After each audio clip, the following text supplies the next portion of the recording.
नमस्कार। हमारे सभी तारों की तरह टिमटिमाते हुए सभी बच्चों को अपने YouTube चैनल दीप दृष्टि पाठशाला में आप सभी अच्छे होंगे। आप सभी की पढ़ाई बहुत अच्छे तरीके से चल रही होगी। आशा उम्मीद हम करते हैं कि बहुत अच्छे तरीके से आप लोग जो है पढ़ रहे होंगे। बच्चों, आज जो हम लोग इस क्लास में यानी वीडियो में जो करने वाले हैं वो हम लोग कुछ महत्वपूर्ण प्रश्न को देखने वाले हैं। क्या देखने वाले हैं? महत्वपूर्ण प्रश्न देखने वाले हैं। अब ये महत्वपूर्ण प्रश्न किस चैप्टर से, किस टॉपिक से रहेगा?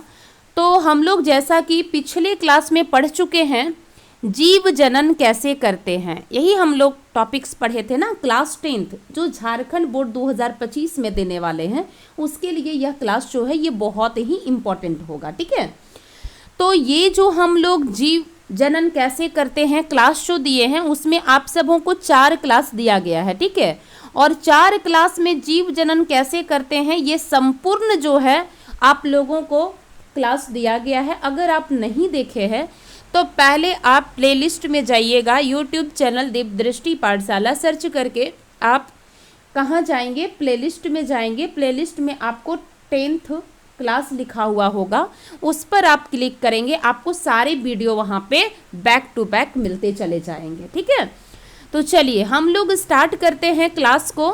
और ये जो क्लास आप सबों का है वो किसका है? जो झारखंड बोर्ड परीक्षा 2025 में देने वाले हैं, उसके लिए ये जो वीडियो है ये बहुत ही रामबाण साबित होगा। इसीलिए आप लोग देखना इसको ना भूलें। अच्छे से आप लोग देखिए, समझिए, सीखिए और अपना मार्क्स को बहुत ज़्यादा स्कोर करने का प्रयास कीजिए। हम इसी आशा उम्मीद के सामने एक सेवा भाव से निःशुल्क क्लासेस को स्टार्ट किए हैं, आप लोगों को एक नया प्लेटफॉर्म दिए हैं। चलिए तो हम लोग आगे बढ़ते हैं और देखते हैं प्रश्न को। प्रश्न देखने से पहले आपके स्क्रीन पर एक फूल दिखाई दे रहा होगा। ये फूल जो है सजावटी के लिए हम नहीं रखे हैं, ये आप लोगों को मार्क्स देगा एग्जाम्स में। इस चैप्टर से अगर डायग्राम्स, सबसे पहले समझिएगा कि जीव विज्ञान जो है ना ये डायग्राम पर ही डिपेंड करता है, यानी चित्र पर ही ये सब्जेक्ट जो है डिपेंड करता है। अगर इस टॉपिक से कोई चित्र आपसे पूछा तो वो 5 नंबर में पूछा जाता है। ठीक है, और 5 नंबर में से अगर देखा जाए तो यहाँ पे 2 ही आपका जो है चित्र इम्पोर्टेंट है इस पूरे चैप्टर्स में। एक है आपका पुष्प का और दूसरा जो आपका इम्पोर्टेंट है वो है मादा जनन अंग का। क्या है? मादा जनन अंग का। अब जो क्वेश्चन सेट करता है उसके ऊपर ये डिपेंड करता है कि वो आपको डायग्राम यानी चित्र को बना कर दे, सिर्फ आपको नाम लिखने के लिए वहाँ छोड़ दे, या तो फिर आपको कह दे कि चित्र बनाइए और नामों को दर्शाइए। तो आपको पूरा जो है खुद से करना होगा।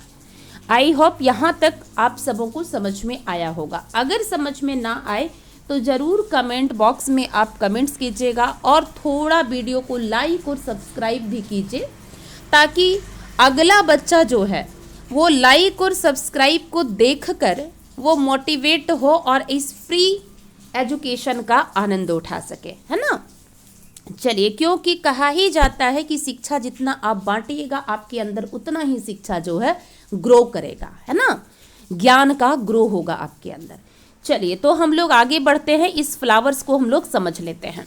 क्लास में भी बता चुके हैं, 3-4 वीडियो जो दिए हैं यूट्यूब के माध्यम से उसमें भी बता चुके हैं, लेकिन फिर भी ताकि आप लोग का दिमाग में ये बस जाए, एक बार फिर से बता देते हैं। ये जो हरा वाला पार्ट्स है, ठीक है, ये जो हरा वाला भाग है ना ये कहलाता है बाह्यदल। ये क्या कहलाता है? ये कहलाता है बाह्यदल। समझना इसको अच्छे से। इसका हमेशा रंग जो होगा ये हरा होता है। अब ये जो आपको दिखाई दे रहा है गुलाबी कलर का रचना, जिसको सामान्य भाषा में पंखुड़ी कहा जाता है फूल का, है ना, वो कहलाता है दल, या तो कहलाता है ये दलपुंज भी कहलाता है। ठीक है, और ये जो है हमेशा रंगीन कलर का होता है। इसीलिए आपके आसपास में जितने सारे फूल दिखाई देते होंगे विभिन्न प्रकार के, सबके ये पंखुड़ी अलग अलग कलर के होंगे, है ना, तो ये रंगीन कलर का होता है। आगे अगर हम लोग बढ़े तो आगे 2 जो है ना और बहुत ज़्यादा इम्पोर्टेंट है इस फ्लावर्स में। एक है पुंकेसर और एक है आपका स्त्रीकेसर। पुंकेसर के दो पार्ट्स होते हैं, जैसे आपको यहाँ पे हम दिखा दे। ये आपका जो है ये आपका है परागकोश, ध्यान रखिएगा, ये क्या है, परागकोश है ये, और ये जो है ये आपका तंतु है। अब इसी परागकोश के अंदर जो है ना ये होता रहता है परागकण। इसी परागकोश के अंदर क्या है, परागकण है। यानी दोनों को मिलाकर ये जो है ना हम लोग पुंकेसर कहते हैं, और पुंकेसर क्या है, नर जनन अंग है। ध्यान दीजिएगा, क्या है, नर जनन अंग है।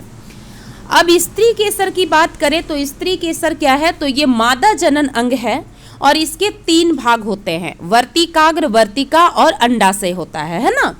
अंडाशय जो है बाद में क्या है कि यही आपका जो है फल बनकर तैयार हो जाएगा, ठीक है। और अंडाशय के अंदर जो है बीजांड होता है, ये ध्यान दीजिएगा, ये जो संरचना है ये बीजांड है, यानी एक तरह से हम लोग कह सकते हैं यही जो है बीज का काम करता है ना। चलिए, तो ये आपका फ्लावर्स था जिसके महत्वपूर्ण कुछ पार्ट थे, हम बता दिए। चलिए आगे हम लोग देखते हैं कि हम लोगों को जो महत्वपूर्ण प्रश्न देखना है, महत्वपूर्ण प्रश्न में फ्लावर्स भी शामिल है, याद रखिएगा। चलिए एक एक करके हम लोग देखने का प्रयास करते हैं। पहला प्रश्न है, पौधे के परागकोश में होता है बाह्य दल होता है, अंडाशय होता है, अंडाणु होता है, परागकण होता है। तो इसका राइट आंसर जो होगा ऑप्शन नंबर डी होगा। जैसा कि आपको बता चुके हैं कि ये जो है ये क्या है, ये आपका जो है पुंकेसर है, ठीक है। और पुंकेसर क्या है, तो पुंकेसर नरजनन अंग है। अब ये जो है ये आपका परागकोश है, ठीक है। अब परागकोश में क्या भरा हुआ है भाई, तो परागकोश में जो है परागकण भरा हुआ है, ये हम हमेशा से पढ़ते आ रहे हैं ना। तो इसका right answer option number D हो जाएगा। अगला क्वेश्चन है, प्लैनेरिया में किस विधि से विभाजन होता है, विखंडन से होता है, पुनरुद्भवन से होता है, मुकुलन से होता है, कायिक परिवर्धन से होता है। तो इसका right answer option number B हो जाएगा। यहाँ पे समझना है तुम लोगों को कि प्लैनेरिया जो है वो किस विधि से जनन करता है, ऐसा भी पूछा जा सकता है। तो इसकी विधि क्या है, तो ध्यान रखना अलैंगिक जनन से ये क्या करता है, विभाजन करता है। अब वही पूछ रहा है अलैंगिक जनन से विभाजन करता है या जनन करता है, तो उस विधि का नाम क्या है, तो उस विधि का नाम है पुनरुद्भवन। अब ये जो विधि पुनरुद्भवन है ना, इसी के सहारे मान लीजिए कि एक प्लैनेरिया है, उससे 2, 3, 4 भी प्लैनेरिया बनाए जा सकते हैं, है ना, नए प्लैनेरिया की उत्पत्ति की जा सकती है। चलिए नेक्स्ट क्वेश्चन की ओर हम लोग बढ़े। तो नेक्स्ट क्वेश्चन है, निम्न में से कौन एक लिंगी पुष्प का उदाहरण है, एक लिंगी पुष्प का कौन सा उदाहरण है। सरसों है, सूरजमुखी है, पपीता है, हिबिस्कस है। तो इसका right answer option number C हो जाएगा, पपीता। ये समझना है, ठीक है। मान लो कि यहाँ पे जो है ना 2 फ्लावर्स है, ठीक है, ये समझना। यहाँ पे क्या है कि 2 फ्लावर्स है, चित्र नहीं तुम लोग को देखना है, बस समझो हम जो समझा रहे हैं ना। एक फ्लावर है जिसमें कि क्या है कि ये जो है नर जनन अंग है, और दूसरा फ्लावर जो है वो है जिसमें कि क्या है कि ये मादा जनन अंग है। मतलब एक ही फ्लावर है जिसमें मादा जनन अंग और क्या है नर जनन अंग, ये दोनों अगर एक ही फ्लावर यानी पुष्प में अगर प्रेजेंट है, तो ऐसे पुष्प को हम लोग कहेंगे, क्या कहेंगे कि दोनों अगर उपस्थित हो, पुंकेसर और क्या स्त्री केसर, क्योंकि मादा जनन अंग जो है स्त्री केसर कहलाता है, और नर जनन अंग जो है वो क्या कहलाता है, पुंकेसर कहलाता है। अब दोनों अगर उपस्थित हो तो इस प्रकार के फ्लावर्स को उभयलिंगी फ्लावर कहेंगे हम लोग, ठीक है। अब एक फ्लावर है जिसमें या तो मान लेते हैं कि केवल और केवल पुंकेसर है, या तो केवल और केवल स्त्री केसर है, मतलब दोनों में से एक कोई है, ठीक है। दोनों में से कोई एक अगर प्रेजेंट है यानी उपस्थित है, तो वैसे फ्लावर्स को एक लिंगी फ्लावर्स कहते हैं, जिसका एग्जाम्पल्स क्या है, तो पपीता है, ठीक है। इसी कारण से आपको एक ट्रिक के रूप में आप इस्तेमाल करना आपको बता दे रहे हैं। पपीता का पेड़ मान लो कि आपने लगाया हुआ होगा घर में, ठीक है। कभी कभी आपको ऐसा देखने को मिलेगा कि पपीता का ये पेड़ है, इसमें जो है ना फूल लग रहा है लेकिन फल नहीं लग रहा है। क्यों लगेगा, क्योंकि यहाँ पे जो है निषेचन की प्रक्रिया हुई नहीं। उसके बाद निषेचन नहीं हुआ तो युग्मनज नहीं बना, युग्मनज नहीं बना तो भ्रूण नहीं बना, भ्रूण नहीं बना तो जीव नहीं बना, है ना। तो सिर्फ उसमें फूल दिखेंगे लेकिन फल आपको नहीं दिखेंगे। चलिए, आई होप यहाँ तक समझ में आया होगा। अगले क्वेश्चन की ओर चले। अलैंगिक जनन मुकुलन द्वारा होता है। अमीबा में, ईस्ट में, प्लाज्मोडियम में, लेशमानिया में। क्या क्वेश्चन आपसे पूछ रहा है कि अलैंगिक जनन में मुकुलन जो होता है, कौन सा जनन में? अलैंगिक जनन में। ध्यान से इसको समझने का प्रयास करना कि ठीक है, वही कह रहा है कि अलैंगिक जनन में मुकुलन द्वारा होता है कौन सा जीव में। मतलब देखो, मुकुलन जो है एक अलैंगिक जनन की विधि है। ये क्या है? अलैंगिक जनन की विधि है। ये भी पूछ सकता है, ठीक है। मुकुलन क्या है? तो अलैंगिक जनन की एक विधि है जो कौन सा जीव में होता है? तो ये ईस्ट में होता है, ठीक है। इसीलिए इसका right answer option number B हो जाएगा, ठीक है। अगर यहाँ पे हाइड्रा भी होता तो ये जो है ना, इसका आंसर हाइड्रा भी सही होता, क्योंकि मुकुलन का दो जीव बहुत फेवरेट है, एक हाइड्रा और एक ईस्ट, ठीक है। जिसमें से ये दोनों में भी अगर हम लोग चर्चा करें तो सबसे ज़्यादा फेवरेट जो है मुकुलन विधि हाइड्रा के लिए है, ठीक है। आई होप यहाँ तक समझ में आया होगा। चलो अगले क्वेश्चन की ओर हम लोग चलते हैं। निम्न में से कौन मानव में मादा जनन तंत्र का भाग नहीं है? ये क्वेश्चन देखो बहुत तरीके से पूछा जा सकता है, या ध्यान रखना, ठीक है। कोई और ऑप्शन आपके पास दे देगा। जैसे यहाँ पे दिया हुआ है अंडाशय, गर्भाशय, शुक्रवाहिका और डिंबवाहिनी। मादा जनन का भाग नहीं है आपसे पूछा जा रहा है, तो ध्यान दीजिएगा कि आपको हम जो है ना, इस तरह पपीता वाली एक रचना बताए थे दोनों साइड में, यही बताए थे ना। अब ये जो है ना, अगर देखा जाए तो यहाँ से जो है एक नली ऐसे करके मिली हुई होती है और ये अंगुली जैसी रचना होती है, ठीक है। कैसी रचना होती है? अंगुली जैसी। और इसी से जो है ना, ये जो है ये क्या है कि ये गर्भाशय का ने, यही आपका सबसे पहले है क्या? सबसे पहले मादा जनन तंत्र यही है, जो कि ये जो है अंडाशय है आपका, है ना। ये क्या है? अंडाशय है। और अगर देखा जाए तो ये गर्भाशय है। अब अंडाशय भी खत्म, गर्भाशय भी खत्म। अब दो ऑप्शन तुम्हारे सामने रहा, एक शुक्रवाहिका, एक डिंबवाहिनी। और ये जो नली आपके सामने ये जो गई ना, यही नली का नाम है डिंबवाहिनी। इसी को कहा जाता है फैलोपियन ट्यूब। इसी को कहा जाता है क्या? एक और नाम बताए हैं, तुम लोग कमेंट बॉक्स में कमेंट करेगी, है ना। दो नाम हम बता दिए इसका, डिंबवाहिनी और क्या है? क्या है? Fallopian tube. इसी फैलोपियन ट्यूब में कौन सी प्रक्रिया होती है? निषेचन की प्रक्रिया होती है। यानी यही जो है नर जनन युग्मक और मादा जनन युग्मक आकर मिलते हैं, ठीक है। तो इसका राइट आंसर क्या हो जाएगा? राइट आंसर जो हो जाएगा वो हो जाएगा शुक्रवाहिका। शुक्रवाहिका क्या है? ये नर जनन तंत्र का भाग है। क्या है? ये नर जनन तंत्र का भाग है। इसी वाहिका, यही नली से होकर जो है शुक्राणु कहाँ तक जाता है? तो शुक्राणु जो है वो गर्भाशय की ओर जाता है। अगला क्वेश्चन है, पराग कणों के पुंकेसर से वर्तिकाग्र तक स्थानांतरण की प्रक्रिया को क्या कहते हैं? परागन कहते हैं, अंकुरन कहते हैं, परागकोश कहते हैं, अंडाशय कहते हैं। तो इसका राइट आंसर ऑप्शन नंबर आपका ए हो जाएगा, ठीक है। ऑप्शन नंबर कौन सा सही होगा? तो ए होगा।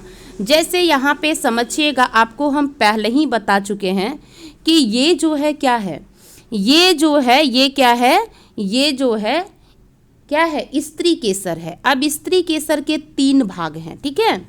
एक है वर्तिकाग्र, एक है वर्तिका और दूसरा क्या है? दूसरा है अंडाशय, यही ना। अब देखो ये जो है, ये यहाँ पे अगर देखा जाए तो ये यहाँ पे क्या है? नर जनन भाग है। नर जनन भाग जो है ना, ये क्या है? नर जनन भाग जो है ये पराग कोश के अंदर है, ठीक है। यानी यहाँ पे जो है पराग कण है।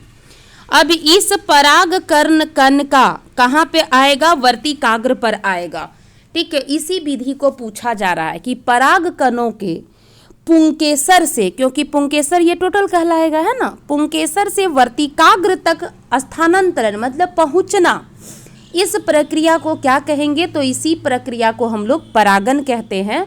और परागन दो तरह का होता है, एक पर परागन होता है और एक क्या होता है, स्वपरागन होता है। ठीक है, चलो अगले क्वेश्चन की और हम लोग चले, और अगला क्वेश्चन है हम लोगों के सामने कि एक हार्मोन का नाम लिखिए जो लड़कों में यौवनावस्था के लक्षणों को नियंत्रित करता है।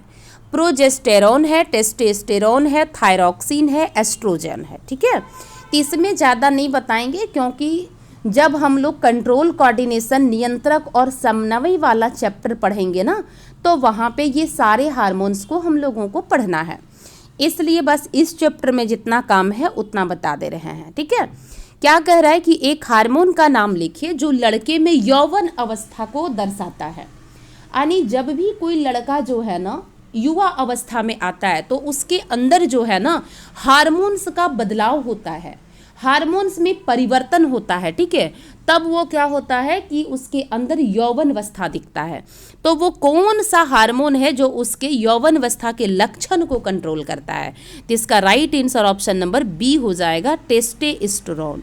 क्या हो जाएगा, टेस्टोस्टेरोन। अब यही जो है बात जो आपसे अगर लड़की में पूछे तो दो हार्मोन है जो कि यौवना अवस्था के लक्षण को कंट्रोल करता है। किसमें, लड़कियों में, ध्यान देना, किसमें, लड़कियों में। लड़कों में अगर कहता है तो टेस्टोस्टेरोन हो जाएगा, और लड़कियों में कहेगा तो दो हार्मोन है, प्रोजेस्टेरोन और एस्ट्रोजन। ठीक है, ध्यान रखना इसको। अगले क्वेश्चन की ओर हम लोग बढ़ते हैं, और अगला क्वेश्चन है एक ऐसे जीव का नाम बताए जिसमें बहुखंडन विधि से प्रजनन होता है। ईस्ट है, पैरामीशियम है, अमीबा है, प्लाज्मोडियम है। क्या है क्वेश्चन, फिर से, क्योंकि क्वेश्चन समझोगे ना तब अच्छे से जो है ना आप आंसर कर पाओगे। तो क्वेश्चन कह रहा है कि एक ऐसा जीव का आप नाम बता दो जिसमें बहुखंडन से, यानी बहुखंडन का मतलब क्या हो गया, बहुखंडन का मतलब हो गया कि एक बार अगर ये जीव जनन करता है तो एक से अधिक जीवों की उत्पत्ति कर देगा, यानी एक से अधिक ही नहीं कह सकते हैं, हो सकता है बहुसंख्या में। मतलब ये मान लीजिए कि ये प्लाज्मोडियम है। ठीक है, अब प्लाज्मोडियम जो है ना एक बार में अगर देखा जाए तो इसका ये जो लेयर है ये फट जाएगा ना, तो बहुत सारा जितना भी एक गोल सर्कल दिख रहा है सब बाहर निकलेगा और सब नया प्लाज्मोडियम बना देगा। तो इसका जो है right answer option number D हो जाएगा, प्लाज्मोडियम इसका बहुत वीवीआई उदाहरण है। किसका, बहुखंडन विधि का। चलिए खंडन विधि हम लोगों से आगे बढ़ते हैं और देखते हैं ब्रायोफिल्म में अलैंगिक जनन की किस विधि द्वारा प्रजनन होता है, विखंडन, मुकुलन, बीजाणु समासंग या तो कायिक प्रवर्धन। तो इसका राइट आंसर जो होगा ऑप्शन नंबर आपका डी हो जाएगा, कायिक प्रवर्धन, है ना। देखिए यहाँ पे आपको बता चुके हैं कि अलैंगिक जनन विधि जो है उसका एक जनन विधि है जिसका नाम है कायिक प्रवर्धन। और कायिक प्रवर्धन अलैंगिक जनन है ये दो तरीके से होता है, एक प्राकृतिक तरीके से होता है और एक जो है कृत्रिम तरीके से होता है। प्राकृतिक तरीके से होने वाला अलैंगिक जनन की जो विधि है वो खुद प्राकृतिक रूप से होगी और कृत्रिम में मनुष्य द्वारा होगा, है ना। अब प्राकृतिक जो अलैंगिक जनन है कायिक प्रवर्धन की, ये 3 भागों से हो सकता है। ठीक है, एक जड़ के द्वारा हो सकता है, एक तना के द्वारा हो सकता है, एक पत्ती के द्वारा हो सकता है ना। तो ब्रायोफिल्म जो है ना एक प्रकार का क्या है, पत्ती है, यानी पत्ती से एक नए क्या है, ब्रायोफिल्म संतान की उत्पत्ति हो रही है। यही चीज आपसे पूछा जा रहा है। ठीक है, तो इसका right answer option number D हो जाएगा। चलिए नेक्स्ट क्वेश्चन की ओर बढ़े। जब एक पुष्प के परागकण, फिर से वही बातें कहा जा रहा है, जब एक पुष्प के परागकण मतलब इसकी बात की जा रही है ना, दूसरे पुष्प के वर्तिकाग्र मतलब एक पुष्प ये अलग है, एक पुष्प ये अलग है, इसकी वर्तिकाग्र जो है इसके वर्तिकाग्र पर आ रहा है, ठीक है, तो उस विधि को क्या कहेंगे? स्वपरागन कहेंगे, परपरागन कहेंगे, परागन कहेंगे, अंकुरन।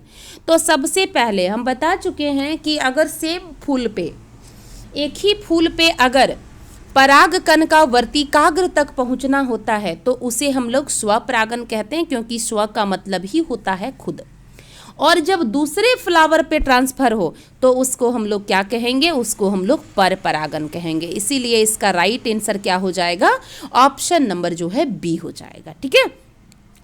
अगले क्वेश्चन की ओर हम लोग चलते हैं और अगला क्वेश्चन है, इनमें से कौन स्त्री केसर का भाग नहीं है? वर्तिकाग्र, वर्तिका, अंडाशय, परागकोश। तो इसका राइट आंसर ऑप्शन नंबर जो है डी हो जाएगा, ठीक है। परागकोश जो है ये नर जनन तंत्र का भाग है, स्त्री केसर का भाग नहीं है ये, ठीक है। क्योंकि स्त्री केसर में हम आपको 3 पार्ट्स बताए थे। एक क्या था? एक आपका अंडाशय था, एक वर्तिका था और एक क्या था? वर्तिकाग्र था। तो 3 ही भाग यहाँ पे होता है ना। चलो आगे क्वेश्चन की ओर हम लोग बढ़े और अगला क्वेश्चन है, जो जनन कोशिका अपेक्षाकृत बड़ी होती है और जिसमें क्या कह रहा है कि जो जनन कोशिका अपेक्षाकृत बड़ी होती है और जिसमें भोजन का भंडार संचित होता है, ठीक है। क्या कह रहा है कि और जिसमें भोजन का भंडार संचित होता है उसे क्या कहते हैं? नर युग्मक कहते हैं, मादा युग्मक कहते हैं, युग्मनज कहते हैं, उत्तक कहते हैं। तो इसका right answer option number B हो जाएगा, मादा युग्मक। ध्यान से समझना, मादा युग्मक का जो है ना ये जो था वर्तिकाग्र था, ठीक है, ये वर्तिका था ये, और ये जो है अंडाशय था। अंडाशय क्या है कि बाद में यही जो है फल के रूप में चेंज हो जाता है, यानी बदल जाता है। तो भोजन का भंडार कहाँ पे संचित है? अंडाशय में है। अंडाशय क्या है? मादा युग्मक भाग है। तो इसीलिए इसका राइट आंसर क्या हो जाएगा? ऑप्शन नंबर बी हो जाएगा, ध्यान रखना।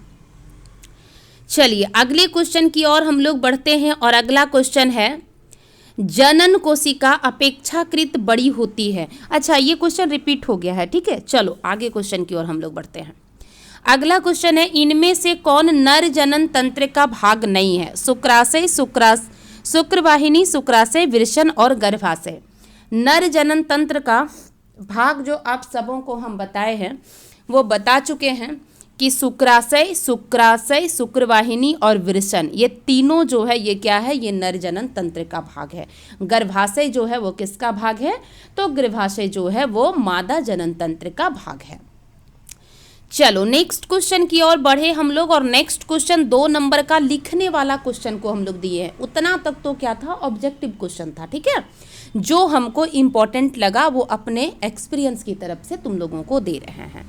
ये ऑब्जेक्टिव क्वेश्चन कहीं से भी आ सकता है, क्योंकि ये पूरे चैप्टर से भी आ सकता है, ठीक है। तो जितना हमको इम्पोर्टेंट लगा उतना समझा के इसलिए दे दिए, बिना वीडियो को स्किप किए देखना, ताकि सारी बातें समझ में आ जाए और एग्जाम में कोई भी क्वेश्चन आई तो तुमसे ना छूटे, है ना। यही आशा उम्मीद हम करते हैं। चलो अगला क्वेश्चन है, अंड कोशिका का निर्माण कहाँ होता है? तो इसका आंसर क्या हो जाएगा कि अंड कोशिका का निर्माण जो है वो कहाँ पे होता है? अंडाशय में। समझना कि हम ये बता चुके हैं कि इधर से जो है परागकण का प्रवेश होता है, जो कि क्या है? जो कि वो क्या है? वो है नर जनन क्या है? अंग है ना। अब यहाँ से आया और ये जो है कहाँ पे आके चला गया? अंडाशय में। अंडाशय में यह आके बैठ गया। अब यहाँ पे क्या है कि नर जनन अंग और मादा जनन अंग दोनों मिले, यहाँ पे निषेचन की क्रिया हुई और निषेचन होने के बाद जो है वो क्या हो रहा है? तो निषेचन होने के बाद जो है वो युग्मनज बन रहा है ना।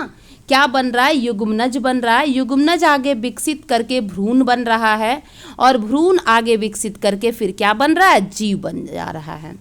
अब ये जो यहाँ पे निषेचन हुआ और जो यहाँ पे मादा क्या कहते हैं, जो कोशिका बना, उस कोशिका का नाम है अंड कोशिका, है ना। उसी चीज के बारे में आपसे पूछा जा रहा है, ठीक है। चलिए नेक्स्ट क्वेश्चन की ओर हम लोग बढ़े और नेक्स्ट क्वेश्चन है, मनुष्य में गतिशील जनन कोशिका को क्या कहते हैं? गतिशील जनन कोशिका की बात की जा रही है। तो गतिशील जनन कोशिका को हम लोग जो है वो क्या कहते हैं? तो हम लोग नर युग्मक कहते हैं। नर युग्मक का नाम क्या है? तो ध्यान रखना, नर युग्मक का नाम जो है वो शुक्राणु है। और शुक्राणु की रचना जो है कुछ इस तरह की होती है, ठीक है। शुक्राणु की रचना कैसे होती है? कुछ इस तरह की होती है, ठीक है। और ये जो है गति करता है, गति करता है तभी ये है जो कहाँ से आता है? तो नर जनन अंग जो है ना, उससे ये कहाँ पे आ जाता है? मादा जनन अंग में आकर प्रवेश कर जाता है, क्योंकि ये गतिशील होता है। वही आपसे पूछ रहा है कि मनुष्य में गतिशील जनन कोशिका को क्या कहते हैं? तो मनुष्य में गतिशील जनन कोशिका को नर युग्मक कहते हैं, ठीक है। चलो अगला क्वेश्चन देखें हम लोग, और अगला क्वेश्चन है बीजाणु समासंग विधि से किस में जनन होता है? बीजाणु समासंग विधि से, ठीक है। ये विधि का नाम है जो हम लोग बता चुके हैं। तो बीजाणु समासम संघ विधि जो है उससे राइजोपस में जनन होता है। कौन सा जीव में होता है? तो राइजोपस इसके लिए भीभियाई जीव है, ठीक है, ध्यान रखना। अगला क्वेश्चन है स्वपरागन किसे कहते हैं? जब परागकणों का स्थानांतरण उसी पुष्प के वर्तिकाग्र पर होता है तो उसे हम लोग क्या कहते हैं? स्वपरागन कहते हैं। हम एग्जाम्पल फ्लावर्स लेके भी बता देते हैं, ठीक है। जैसे एक जो है ये फ्लावर्स है और इसमें क्या है, दूसरा कलर ले लेते हैं ताकि आप लोगों को दिक्कत ना हो। ये क्या है कि ये जो है हम लोग जान चुके हैं कि ये जो है ये क्या है, ये स्त्री केसर है, यानी मादा जनन अंग है। और ये जो है ये क्या है, ये पुंकेसर है, यानी नर जनन अंग है, और इसको क्या कहा जाता है? पुंकेसर कहा जाता है। अब पुंकेसर के पास जो है ना दो भाग है, एक परागकोश है, एक परागकण है। अब इस परागकोश के अंदर परागकण है और ये परागकण किसी माध्यम से अगर पुंकेसर से स्त्री के वर्तिकाग्र तक आकर पहुंचता है, वर्तिकाग्र के पास आकर पहुंचता है। देखिए ये एक ही फ्लावर्स है ना, तो एक ही फ्लावर्स के पुंकेसर से निकलकर परागकण वर्तिकाग्र पर पहुंचता है तो उसे स्वपरागन कहते हैं। और अलग अलग पुष्प के ऊपर जाकर अगर पुंकेसर से निकलकर परागकण पहुंचता है वर्तिकाग्र तक तो उसे परपरागन कहते हैं। चलो यहाँ से दोनों क्वेश्चन भी आई था, वो हो गया। अब हम लोग अगले क्वेश्चन की ओर चलते हैं, और अगला क्वेश्चन है जब किसी पुष्प में पुंकेसर एवं स्त्री केसर दोनों उपस्थित हो तो उसे क्या कहते हैं? तो इसका आंसर है कि जब किसी पुष्प में पुंकेसर और स्त्री केसर दोनों उपस्थित हो तो उस पुष्प को हम लोग उभयलिंगी पुष्प कहते हैं। जैसे फॉर एग्जाम्पल के रूप में देखा जाए गुड़हल का पुष्प और सरसों का पुष्प। ये जो गुड़हल और सरसों है ना, ये बहुत वीवीआई है ऑब्जेक्टिव प्रश्न के लिए। गुड़हल और सरसों कि अगर हम लोग बात करें तो इनमें अगर देखा जाए तो स्त्री केसर और पुंकेसर दोनों एक ही फ्लावर्स में होते हैं, ठीक है। चलो नेक्स्ट क्वेश्चन की ओर हम लोग बढ़े, और नेक्स्ट क्वेश्चन आपके सामने है शुक्राणु का निर्माण कहाँ होता है? क्या चीज़ का निर्माण? शुक्राणु का निर्माण। शुक्राणु क्या है? मानव जनन अंग है ना। तो शुक्राणु का निर्माण जो होता है वो कहाँ पे होता है? वृषण में होता है। वृषण जो है कहाँ पे संरक्षित रहता है? तो ध्यान देना कि ये वृषण कोश में सुरक्षित रहता है, ठीक है। और शुक्राणु का निर्माण इसी वृषण में होता है। चलो अगले क्वेश्चन की ओर हम लोग बढ़े, और अगला क्वेश्चन 3 नंबर का ये क्वेश्चन आपसे पूछा जा सकता है। क्वेश्चन क्या है समझिएगा कि अलैंगिक जनन की अपेक्षा लैंगिक जनन के क्या लाभ हैं? कि अलैंगिक जनन जो है ये 2 प्रकार का है, अलैंगिक और लैंगिक जनन। अब आपसे पूछ रहा है कि अलैंगिक जनन की अपेक्षा लैंगिक जनन के क्या लाभ हैं? तो उत्तर आपके सामने है कि अलैंगिक जनन द्वारा उसी तरह के संतति उत्पन्न होती है जैसा जनक होता है, जो नई समष्टि उत्पन्न करने में सहायक नहीं है। इसके विपरीत लैंगिक जनन द्वारा डीएनए प्रतिकृति की सहायता से नई समष्टि उत्पन्न होती है, जिससे कुछ भिन्न तरह के जीव प्राप्त होते हैं। ये विभिन्नताएं जीवों के अनुकूलन और विकास में सहायता करती है। जैसे समझने का यहाँ पे प्रयास करना, हम एक डायग्राम से समझाने का प्रयास करते हैं। देखिए यहाँ पे क्या कह रहा है ये जो लिखे हैं हम लोग आंसर को, ये कह रहा है कि अलैंगिक जनन यानी जनन जो है ये दो प्रकार के हैं। अलैंगिक जनन के द्वारा जो भी संतान, संतति मतलब क्या हो गया, संतान, ये जो भी संतान की उत्पत्ति होती है, मान लेते हैं कि ये क्या है, ये मातृ कोशिका है अलैंगिक जनन में। अब इसी से क्या है कि एक संतान की उत्पत्ति हो रही है, या तो दो संतान की उत्पत्ति हो रही है, ठीक है, या तो इससे अधिक संतान की उत्पत्ति हो रही है। तो ये जो संतान की उत्पत्ति होती है अलैंगिक जनन से ना, वो क्या है कि जैसा मातृ कोशिका होता है सेम उसी तरह के डिट्टो जो है ना नया संतान पैदा होता है। यानी समष्टि में क्या है कि नई प्रजाति देखने को नहीं मिलता है इससे। समष्टि मतलब क्या हो गया, समष्टि मतलब प्रजाति हो गया, ठीक है। पूरे वर्ल्ड में जो भी प्रजातियां हैं उस प्रजातियों के अंदर जो है ना नई नई विभिन्नताएं नहीं देखने को मिलती है, ठीक है।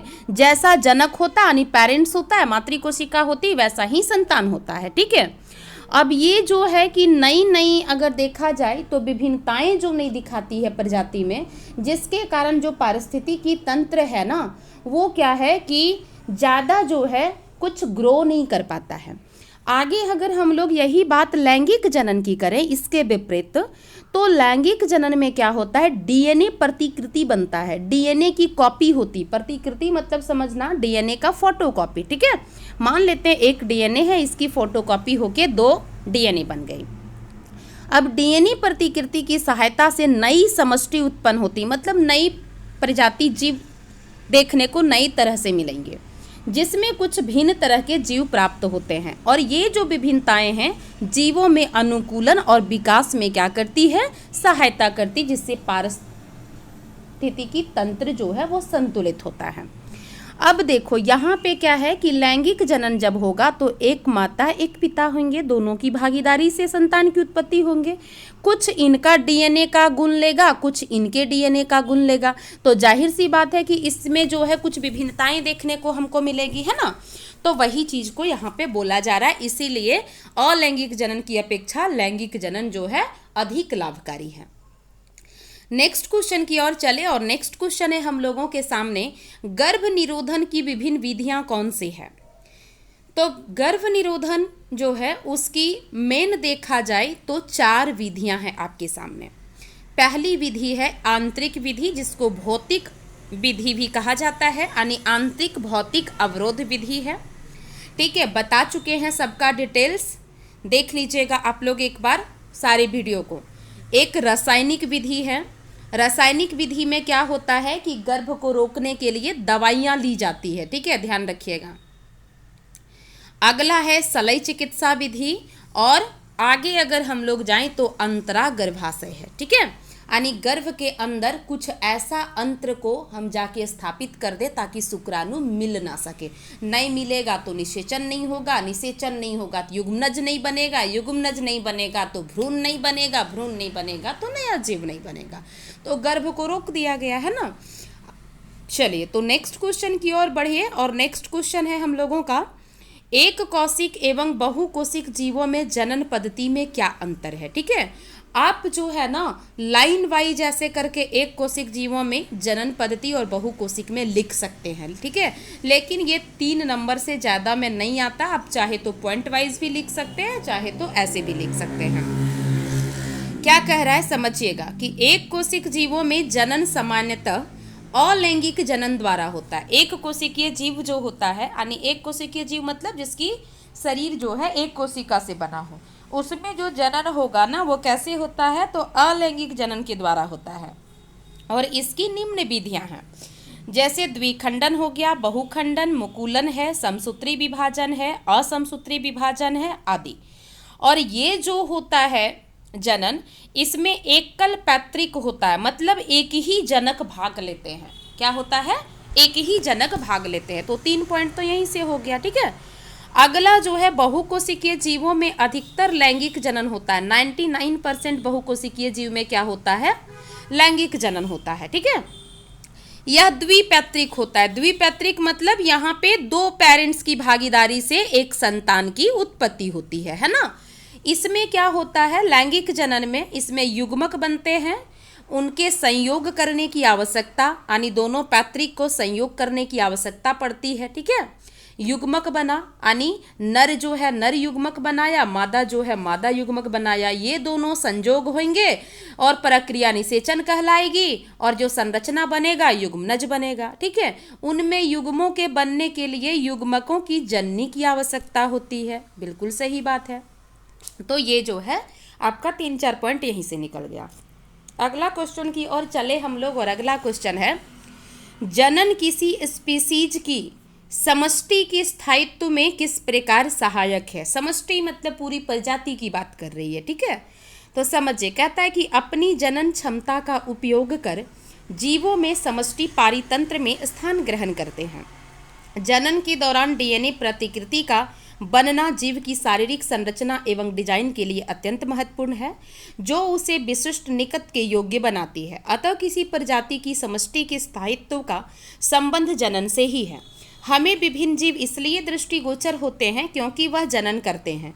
यदि वह जीव एकल होता तथा कोई भी जनन द्वारा अपने सदृश मतलब अपने ही जैसा, सदृश मतलब जैसा, व्यष्टि मतलब क्या हो गया, जीव, अपने ही जैसा जीव उत्पन्न नहीं करता तो संभव है कि हमें उनके अस्तित्व का पता भी नहीं चलता। किसी स्पेसीज में पाए जाने वाले जीवों की विशाल संख्या ही हमें उसके अस्तित्व का क्या करती है, ज्ञान कराती है। देखिए, यहाँ जो हम लोग इतना समझने का प्रयास किए, मतलब इसका आंसर जानने का प्रयास किए, यहाँ एक ही चीज़ कहता है कि कोई भी स्पेसीज मतलब हो गया प्रजाति, किसी प्रजाति को अगर हम पूरे ब्रह्मांड में अगर देखना चाहते हैं, अपना वो अस्तित्व को बनाकर रखा हुआ है, तो जब तक हम जनन नहीं करते हैं तब तक वो जो है अस्तित्व अस्थायी नहीं हो सकता है। मान लेते हैं कि आज जो है अलैंगिक जनन के रूप में अमीबा आपको दिखाई दिया, हाइड्रा आपको दिखाई दिया, ईस्ट आपको दिखाई दिया। अगर ये सब जो है जो भी करते हैं, अलैंगिक जनन करते हैं या अलैंगिक जनन करते हैं, ठीक है, अगर वो जनन प्रक्रिया नहीं करते हैं तो क्या उनकी जो प्रजाति है वो वातावरण में बढ़ पाएगी, आपको देखने को मिलेगी? नहीं। अगर देखने को मिलेगी तो स्थायित्व कहाँ बना के रह पाई, यानी उसका अस्तित्व जो है, नाम निशान जो है वो मिट गया। जैसे फॉर एग्जाम्पल आप डायनासोर से समझ सकते हैं। आज से जो है ना बहुत साल पहले की ये बात है कि डायनासोर एक जीव के रूप में रहा करता था धरती पर। आज जो है डायनासोर आपको कहीं देखने को नहीं मिलेगा। क्यों? क्योंकि वो जनन प्रक्रिया नहीं किया, जिसके कारण धरती से सारे जो है उसके प्रजाति जो है विलुप्त हो गए। और फिर जब जनन किए ही नहीं, नया जीव धरती पर आया ही नहीं, फिर उसका अस्तित्व कैसे रह सकता है? तो वही चीज़ यहाँ पे कहा जा रहा है, बस एक शब्द में उतना ही समझना है। नेक्स्ट क्वेश्चन की ओर चले हम लोग, और नेक्स्ट क्वेश्चन है बहुत इंपॉर्टेंट, मादा जनन तंत्र का चित्र बनाकर उसका वर्णन करें। ये 5 नंबर में आपसे पूछा जा सकता है, आप ध्यान रखिएगा, ये बहुत इंपॉर्टेंट क्वेश्चन है। समझिए, यहाँ कुछ है नहीं, क्योंकि हम जितना डायग्राम से बता चुके हैं उतना भी इसमें नहीं मिलेगा। ठीक है, क्या कह रहा है वो समझिए कि मादा जनन तंत्र के मुख्य भाग हैं अंडवाहिका, अंडाशय और गर्भाशय, ग्रीवा और योनि भी पांचों मतलब लिख दिया है, 3 मेन होता है। ठीक है, चलिए कोई बात नहीं। अंडाशय में हजारों अपरिपक्व अंड है। अंडाशय के अंदर जो है ना अनमेच्योर जो है अंडा होते हैं। जब यौवन अवस्था हो जाती है किसी भी स्त्री के अंदर, तो इनमें से कुछ अंडे परिपक्व होने लगते हैं। इसमें से कुछ अंडे क्या होते हैं, परिपक्व होने लगते हैं। मतलब आगे जो है ना वो एक तरह से नए जीव को उत्पन्न करने की जो है उनके अंदर क्षमता विकसित होने लगती है। 2 में से 1 अंडाशय द्वारा प्रत्येक माह 1 अंड परिपक्व होता है। अब देखिए, ये जो दोनों अंडाशय है ना, इसके पास अगर देखा जाए तो ये एक इधर साइड है, एक इधर साइड। दोनों अंडाशय में से प्रत्येक माह जो है 1 अंडा जरूर परिपक्व होता है। आगे क्या कहता है वो समझिए। अंडवाहिका द्वारा यह अंड कोशिका गर्भाशय तक ले जाए जाते हैं। अब अंडवाहिका जो है, जो इस तरह का नली था, है ना, ये क्या है, ये अंड कोशिका को ये गर्भाशय तक ले जाता है, यहाँ तक ले आता है। ठीक है, दोनों अंडवाहिका यानी दोनों अंडवाहिका जो है ये दोनों मिलकर ही क्या है कि एक थैला जैसा रचना बनाता है, और वही थैला जैसा रचना को हम लोग गर्भाशय कहते हैं। गर्भाशय ग्रीवा द्वारा योनि में खुलता है। अब ये जो गर्भाशय है ना, ये ग्रीवा के द्वारा कहाँ जाके खुलता है, लास्ट जो है ये योनि में खुलता है। ठीक है, अब यहाँ से देखिए ये क्या कहता है वो समझिए। ये जो योनि है, इसी योनि मार्ग से जो नर युग्मक है, नर युग्मक का नाम क्या है, शुक्राणु।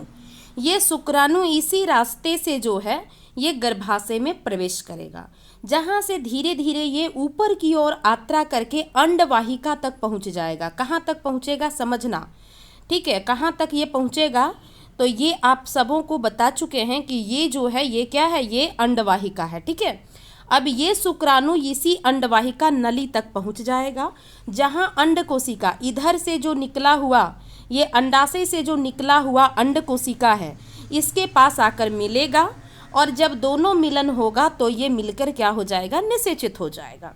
समझना, पूरा डायग्राम है, खाली डायग्राम को बस याद रखना। निषेचित जब होगा तो अंडा विभाजित होकर, अब अंडा जो है ना ये निषेचित हो गया, अब विभाजित होगा और कोशिकाओं की गेंद जैसी संरचना यानी भ्रूण का ये निर्माण कर देगा। भ्रूण कैसा होता है, तो कोशिका की गेंद जैसी संरचना होती है, याद रखना, भ्रूण का निर्माण करेगा। अब भ्रूण जो है ये जाकर जो है ना ये क्या होगा, ये गर्भाशय में स्थापित हो जाएगा, गर्भाशय की दीवार से जाकर लग जाएगा। अब जो है गर्भाशय में स्थापित हो जाएगा, जहाँ पर लगातार ये क्या है कि विभाजित होगा, अपने अंदर विभाजन प्रक्रिया करेगा, और विभाजन करके ये क्या है कि वृद्धि करेगा, और अंत में क्या है कि एक नए संतान को जन्म दे देगा। यही आपका मादा जनन तंत्र था। इसीलिए देखिए शुक्राणु सिर्फ आता है, उसका इतना ही रोल रहता है, यानी एक पिता का, लेकिन जितनी सारी होती है प्रक्रियाएं सभी जो है मादा जनन अंग के अंतर्गत तंत्र के अंतर्गत होती है। इसीलिए मादा जनन तंत्र जो है एग्जाम के लिए बहुत इंपॉर्टेंट हो जाता है। ठीक है, इसका डायग्राम आपके सामने है, आप देख सकते हैं इसको। ठीक है, और ये जो है आपका अलग से भी 5 नंबर में पूछा जा सकता है, ये ध्यान दीजिएगा। ठीक है, ये बहुत VVI है, 2 जो है डायग्राम आपको अभी तक हम VVI बताए हैं। चलिए नेक्स्ट क्वेश्चन की ओर बढ़े। नेक्स्ट क्वेश्चन से पहले देख लीजिए अंडवाहिका एक बार, जिसको फॉलोपियन ट्यूब या तो फिर डिम्बवाहिका भी बोला जाता है, ध्यान रखिएगा। ठीक है, और ये जो पपीता वाली रचना थी ये अंडाशय थी, और ये जो रचना है ये गर्भाशय है, ये ग्रीवा है। ठीक है, और ये योनि है जहाँ से शुक्राणु प्रवेश करता है। चलिए नेक्स्ट क्वेश्चन की ओर बढ़े, और नेक्स्ट क्वेश्चन हम लोगों के सामने है निषेचन। तो ये तो बहुत बार हम लोग बता चुके हैं, नर और मादा युग्मकों का संयुक्त होकर युग्मनज का संरचना का निर्माण होना निषेचन कहलाता है ना। चलिए नेक्स्ट क्वेश्चन की ओर बढ़े, और नेक्स्ट क्वेश्चन आपके सामने ये भी बहुत इंपॉर्टेंट है, दोहरा निषेचन किसे कहते हैं, इसका वर्णन करें। ये भी पूछा जाता है 5 नंबर में। ठीक है, ध्यान रखना कि दोहरा निषेचन जो है वो किसे कहते हैं, इसका वर्णन करें। तो आंसर है कि 2 नर युग्मकों का क्या 2 नर युग्मक का 2 मादा युग्मक, यानी 2 नर युग्मक 2 मादा युग्मक, ये दोनों से संयुक्त होना यानी मिलन होना, ये प्रक्रिया क्या कहलाती है, ये प्रक्रिया दोहरा निषेचन कहलाती है। अगर 2 नंबर में पूछे तो इतना ही लिख के तुम लोग निकल जाना। आगे अगर 5 नंबर में पूछे तब आगे तुम लोगों को लिखना होगा। क्या लिखना होगा सुनो।